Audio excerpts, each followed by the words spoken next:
The Verbal Judo aims at reducing brutality and unprofessionalism. The studies are conducted by the Verbal Judo Institute, a South African company. The campaign is aimed at redeeming the police's image in the wake of damning reports on torture, including that by the Uganda Human Rights Commission.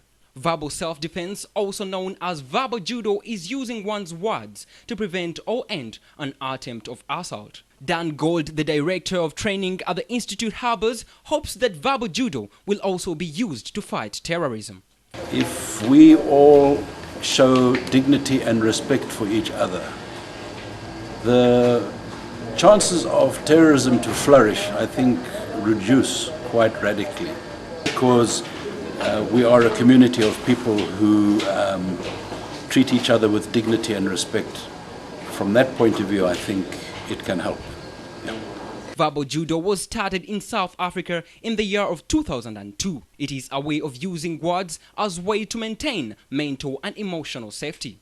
This kind of conflict management involves using posture and body language, tone of voice, and choice of words as a means of calming a potentially volatile situation before it can manifest into physical violence.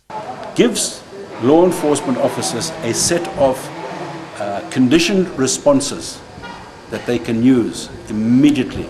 If somebody verbally abuses them, instead of saying, "What did you call me?" in which case the fight is on, they would say something like that: "I see you upset, and I would be upset if I was in your shoes. However, you need to move back or do this or do that." And these are conditioned responses.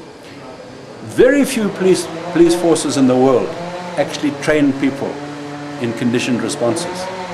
They leave it up to chance and providence and hope that everything will be all right. That's not good enough. Alfred Mvuni, the program officer of John Paul II Peace and Justice Center, says most of police work should be through talking, necessitating improve on their way of communication. 97% of the work of police is about talking.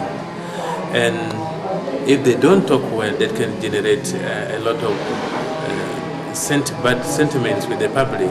So the better they communicate, the better effective they are in doing their duties. Police officers welcomed the new method of combating crime. We need to partner well and talk well with the community in order to promote security. Without good communication, all our work will not move on well.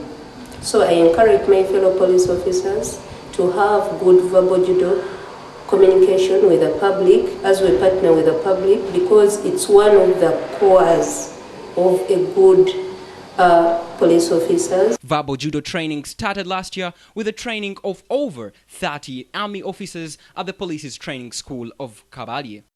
Elijah Tuliagmanawe, Twaham Chibi, NBS, Sunset.